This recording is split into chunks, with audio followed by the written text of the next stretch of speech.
2024 లేదా 25లో డిగ్రీ లేదా బీటెక్ చదివారా? సాఫ్ట్‌వేర్ జాబ్ కోసం ఎదురు చూస్తున్నారా? అయితే కోడ్ జ్ఞాన్ 100 డేస్ కోర్సులో చేరండి. జాబ్ సాధించండి. మిత్రులందరికీ నమస్కారం. ఈరోజు ఒక ముఖ్యమైన విషయం మీద న్యాయపరమైనటువంటి సలహాలు వారి యొక్క అభిప్రాయాలను చెప్పడానికి మన ముందు సీనియర్ అడ్వకేట్ నాగేశ్వరరావు పూజారి గారు ఉన్నారు. వారిని అడిగి తెలుసుకుందాం. సార్ నమస్తే.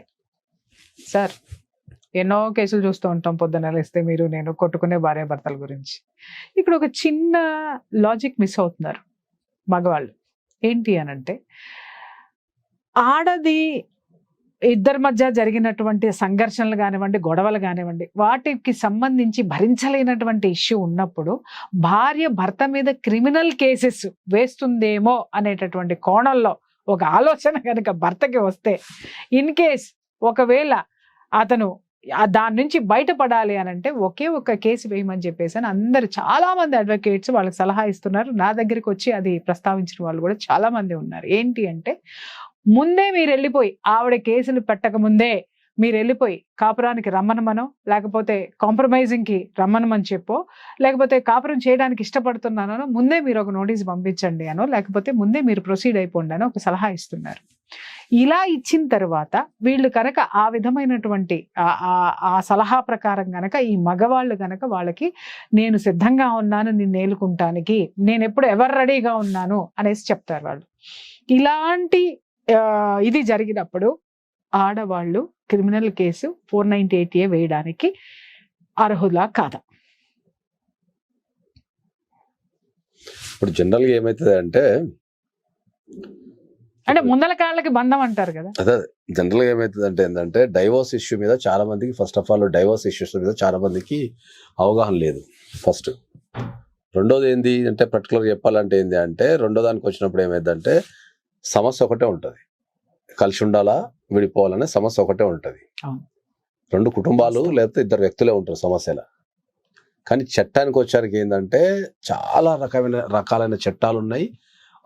ఒక 6 రకాల చట్టాలు ఉన్నాయి భార్యాభర్తల మధ్యలో. సో ఏ చట్టానికి సంబంధించి ఆ చట్టం ప్రత్యేకత ఉంటుంది. మా దగ్గర కూడా చాలా మంది వచ్చి ఏం చేస్తారంటే, మనకు కాపురానికి రమ్మని నోటీస్ పంపడము, లేకపోతే కాపురానికి రమ్మని కోర్టుకి వెళ్ళి మనకు రెస్టిట్యూషన్ ఆఫ్ కాంజుగల్ రైట్స్ ఒక పిటిషన్ వేసుకుంటుంటారు. వేసుకొని అందరూ ఏం చెప్తుంటారు, ఈ 2 పిటిషన్లు కనుక వేసుకుంటే మీ మీద కేసులు పడే ఛాన్సెస్ ఉండవు, ఒకవేళ కేసులు పడ్డా అవి పెద్ద పని చేయవు అని చెప్తుంటారు. అది చాలా తప్పది.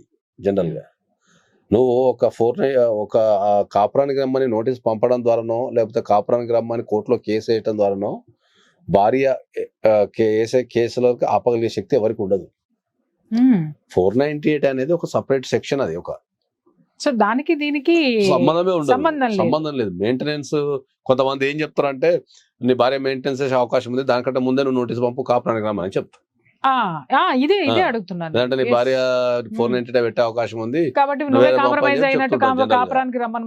498 గానీ, మెయింటెనెన్స్ గానీ, లేకపోతే డీవీసీ గానీ, ఇంకా ఎనీ అదర్ కేసెస్ కి అసలు ఆర్సీఆర్ కి సంబంధమే లేదు. నువ్వు ఒక ఆర్సీఆర్ వేసుకున్నంత మాత్రాన, లేకపోతే ఒక లీగల్ నోటీస్ పంపినంత మాత్రాన నీ మీద కేసులు వేయొద్దు అనే రూల్ ఏం లేదు దానికి. ఇది ఆర్సీఆర్ అనేది ఒక సపరేట్ సెక్షన్. నువ్వు నీ విష్ ని నా భార్యతో కలిసి ఉండాలని చెప్తున్నావు. ఆ పిటిషన్ మీద కోర్టులో డిసిషన్ తీసుకుంటాయి. వీళ్ళిద్దరిని కలిసి ఉంచాలా వద్దా, ఏం చేయాలా పిటిషన్ అనేది కోర్టు డిసిషన్ తీసుకుంటాను నువ్వు రాసిన దానిపైన. అంతే తప్ప ఒక 498 ఆపొద్దు, లేకపోతే నేను వేసుకున్నా కాబట్టి నా మీద 498 ఎట్లా బుక్ చేస్తావు, లేకపోతే నేను వేసుకున్నా కాబట్టి 498 కొట్టేయండి అని చెప్పలేమ్మా. అట్లనే మెయింటెనెన్స్ అనేది ఈమెకి ఎలిజిబిలిటీ ఉందా లేదా దాని మీద చూస్తారు అంతే. అంతేగాని కాపురానికి రమ్మని రావడం మెయింటెనెన్స్ ఇవ్వను, లేకపోతే ఇంకో విధంగా మెయింటెనెన్స్ నీకు లేదు. ఒక అమ్మాయి వెళ్ళి కోర్టులో నాకు మెయింటెనెన్స్ కావాలి అనుకున్నప్పుడు ఫస్ట్ ఎదురయ్యే క్వశ్చన్ ఏముంటది, ఈమె మెయింటెనెన్స్ కి ఎలిజిబిలిటీ ఉందా లేదా. మెయింటెనెన్స్ ఎలిజిబిలిటీకి క్వశ్చన్ ఏముంటది, ఆమెకి ఎర్నింగ్ కెపాసిటీ ఉందా, హైలీ ఎడ్యుకేటెడా, లేకపోతే వర్కింగ్ ఎక్స్పీరియన్స్ ఉందా, వర్క్ చేస్తుందా, లేకపోతే హౌస్ వైఫా, ఓన్లీ భర్త మీద ఆధారపడి బతకాల్సిన పరిస్థితి ఉందా అనేది చూసి దాన్ని బట్టి కోర్టు డిసైడ్ చేస్తుంది, ఇవ్వాలా వద్దని డిసైడ్ చేస్తుంది. అంతే తప్ప ఈ ఆర్సీఆర్ వేసుకున్నా కాబట్టి మెయింటెనెన్స్ ఇవ్వడానికి లేదు.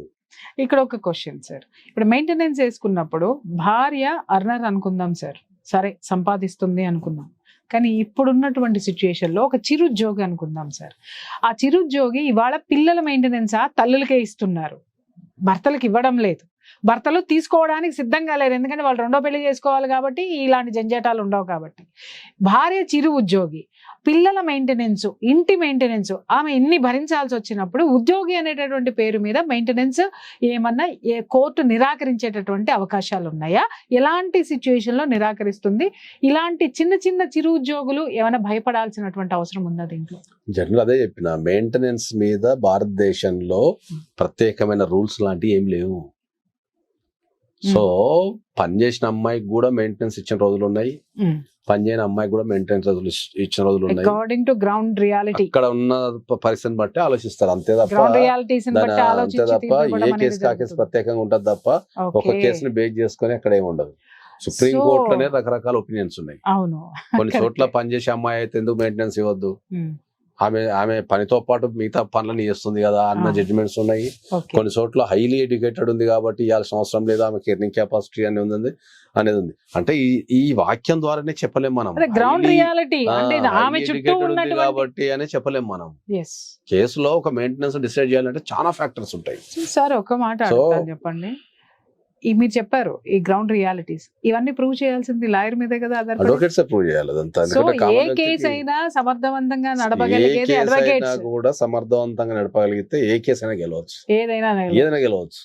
ప్రొసీడింగ్స్ విపరీతంగా తెలిసి ఉండాలి చాలా, ఎందుకంటే లా చాలా కష్టంతో కూడుకున్నది. ఇటు ప్రొసీడింగ్స్ తెలవాలా, నెక్స్ట్ స్టెప్ ఏం వేయాలా, ఒక ఆర్డర్ క్యాప్ వస్తే ఎక్కడ ఛాలెంజ్ చేయాలా, తర్వాత ఆర్గ్యుమెంట్స్ ఎట్లా చేయాలా, తర్వాత డ్రాఫ్టింగ్ అంతా రకరకాల స్కిల్స్ ఉంటాయి. కాబట్టి ఎటువంటి కేసు అయినా కూడా అడ్వకేట్ కనుక స్కిల్డ్ అడ్వకేట్ కనుకుంటే డెఫినెట్లీ దాన్ని విన్ అయ్యే ఛాన్సెస్ ఎక్కువ ఉంటాయి. సో మీరు అన్నట్టుగా ఈ విధంగా కాపురానికి రమ్మని వేస్తే ఏ కేసు ఆపలేరు. మా దగ్గర కూడా చాలా మంది ఫస్ట్ ఆర్సీఆర్ వేస్తారు, తర్వాత లేదంటే కాపురానికి రమ్మని నోటీస్ పంపిస్తారు. ఈ ఆర్సీఆర్ వేసి కాపురానికి రమ్మంటే ఇవి లోపు 4 కేసులు వేస్తుంది. ఇటు తిరిగి ఒక సంవత్సరం తర్వాత అప్పుడు వచ్చిన డైవర్స్ కావాలంటాడు మన దగ్గరకు వచ్చి. అరే నేనంట మరి నీకు డైవర్స్ కావాలనుకున్నాం, నువ్వు డైవర్స్ అయ్యచ్చు కదా డైరెక్ట్. మనసులో వాళ్ళు ఎట్లా అనుకుంటారు అంటే, జనరల్ గా హ్యూమన్ టెండెన్సీ ఏంటంటే, అంటే ఎక్కువ వీళ్ళకి లా మీద అవగాహన ఉంటది కాబట్టి వీళ్ళు ఏంటంటే, అమ్మ నేను కాపురానికి పెద్ద మనసులో పంచే టైపులు ఏంటంటే, అమ్మ నేను కాపురానికి రమ్మంటే రావట్లేదు కాబట్టి నేను ఈయన పోన టైపులో అనుకుంటారు. చట్టం వేరు, మొరల్ వేరు. ఇట్లా మోరల్ని వీళ్ళు చట్టం అనుకోని ఏం చేస్తారంటే, నేను రమ్మంటున్నా కదా, నేను తిండి పెడతా అంటున్నా కదా అని అంటారు. నువ్వు రమ్మంటున్నావు, తిండి పెడతా అంటున్నావు, అక్కడ ఉండగలిగే పరిస్థితి ఉందా లేదా అనేది కోర్టు గమనిస్తుంది. గమనించి మెయింటెనెన్స్ ఇవ్వాలా వద్దా అనేది కోర్టు విల్ డిసైడ్. మనం ఉట్టనే వెళ్ళి మూర్ఖంగా నేను ఉండమంటున్నా కదా, నేను సాత్తా అని చెప్పినా కదా అంటే కాదు కదా. ఒక వ్యక్తికి అక్కడ స్వేచ్ఛగా జీవించగలిగే అవకాశం ఉన్నదా లేదా పరిస్థితి చూసి దానిపైన కోర్టు విల్ డిసైడ్, ఇవ్వాలా వద్దా మెయింటెనెన్స్ అనేది కోర్టు డిసైడ్ చేస్తుంది. Thank you. చూసారు కదా ఫ్రెండ్స్, చక్కగా చాలా క్లియర్గా చెప్పారు. ఎప్పుడైనా సరే మీరు ఒక కేసుని మీరు కోర్టులో వేసుకోవాలి అనిపించినప్పుడు ఆ కేసుకి సంబంధించినటువంటి పూర్తి ఇన్ఫర్మేషన్ ఒక ఎక్స్పీరియన్స్డ్ వన్ దగ్గర నుంచి సలహా తీసుకుంటే, ఎక్స్పీరియన్స్ లాయర్ల దగ్గర నుంచి సలహా తీసుకుంటే మీరు ఖచ్చితంగా దాంట్లో గెలిచేటటువంటి అవకాశాలు చాలా ఉంటాయి. మీకు ఎవరికైనా ఇలాంటి సలహాలు, ఇలాంటి కేసుకి సంబంధించినటువంటి సలహాలు కావాలి అనుకుంటే స్క్రీన్ మీద కనిపించేటటువంటి నంబర్కి కాల్ చేయండి. నాగేశ్వరరావు పూజారి గారు మీకు అపాయింట్మెంట్ ఇస్తారు, సలహాలు ఇస్తారు. Thank you. సుమన్ టీవీలో మీ పర్సనల్ అండ్ బిజినెస్ ప్రమోషన్స్ కోసం కింది నెంబర్కి కాంటాక్ట్ చేయండి.